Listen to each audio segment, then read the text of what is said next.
Well, where are we with this, and what are you guys doing? Well, it's a case of sheer panic, and I think the Fed delivered Operation Twist, and long yields came down 15 basis points, and investors said, so what? This is not really going to mend things. And so it's a wake-up call. I think Christine Lagarde was absolutely right at the IMF. This is policymakers need to get their acts together. We need Congress to agree a fiscal consolidation for the longer term. We need European leaders to show some more far-sighted leadership. Well, they can't look beyond the next election, one would seem. We've got Angela Merkel and Nicolas Sarkozy both facing the voters, so it's tread carefully, I suppose.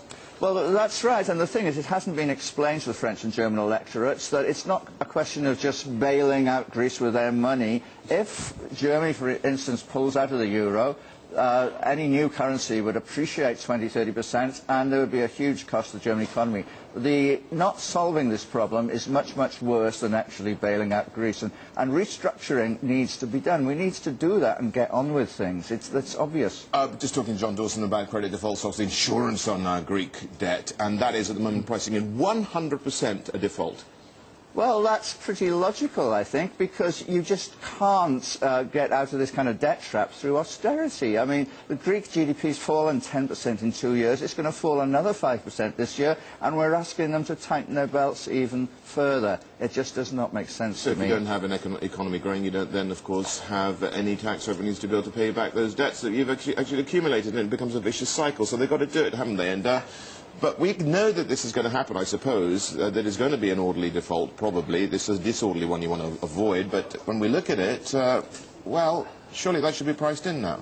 Well, yes, the CDS, the credit default swaps, are telling you that if private investors have given up on Greece, they are expecting a restructure and a default. And if you look at the history of defaults, the defaulting country is not out of the market for the next 20 years. You know, investors are forgiving, because the whole point of default is that the remaining debt is then serviceable. Geoff, just stick around with us for a second, because I've just got to get over to Phil now. We've got some breaking news regarding Indonesia just crossing the Bloomberg. Phil, what's going on? Yeah, an Indonesian exchange saying that they will consider taking measures if the market conditions continue to worsen. And this is one of the markets that we had mentioned earlier that was down close to 9% yesterday, basically limit down. They're set to open in about 15 minutes from now, so we're keeping a close eye on those Indonesian markets.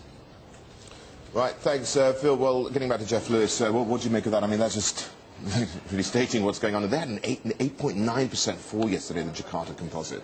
That's right. This is sheer panic by investors, and I think local investors are now joining in. It's not just global investors pulling money out of the higher beta markets. We've seen that up until now. The volumes there haven't been particularly exceptional. Now this is local selling. But this must be the worst time to be selling. You're just going to lock in your losses. We're in valuation bands where historically the returns from these levels of PE, price to book, over the next 1–2 years have been quite good. So this is the very worst time to be panicking. You can't time these markets. Yeah, but then again, it's like trying to catch a falling knife if you're going to be a buyer here. Does this represent a buying opportunity? Longer term, yes. I think you have to be brave, you have to be bold. If you're in the fortunate position... A bit of a hero position, if you went in now, surely.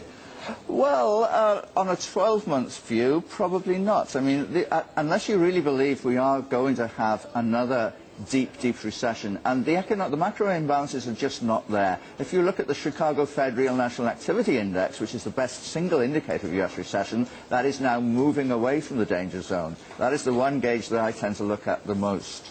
Okay, final question here as well, Geoff, for you. What do we do?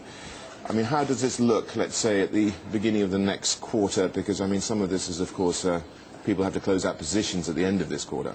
That's right. Well, this volatility is going to continue. I think it'll only take a slight improvement in the economic data, say, for the US, and I think markets will tend to stabilize. We had no good news for such a long time now. Expectations are very low.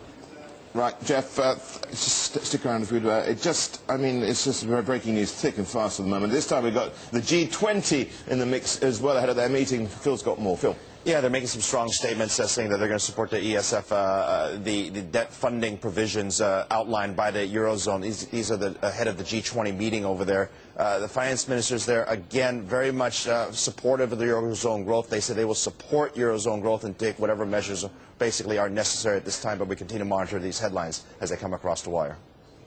All right, Phil, thank you very much indeed. Okay, well, what do you make of this as well? What do you make of what's coming out of the G20? Well, I think we do need positive policy support. We do need policy cooperation. And we need to move away from immediate fiscal austerity. There is no such thing as a growth-friendly fiscal consolidation. IMF research has proved that beyond reasonable doubt. We need more demand at this point in the short term. We're going to get it. I mean, that's one of the reasons why we had Operation Twist. I mean, to just make mortgage costs cheaper. But, you know, we've already got them at record low levels anyway, and that hasn't engendered much demand.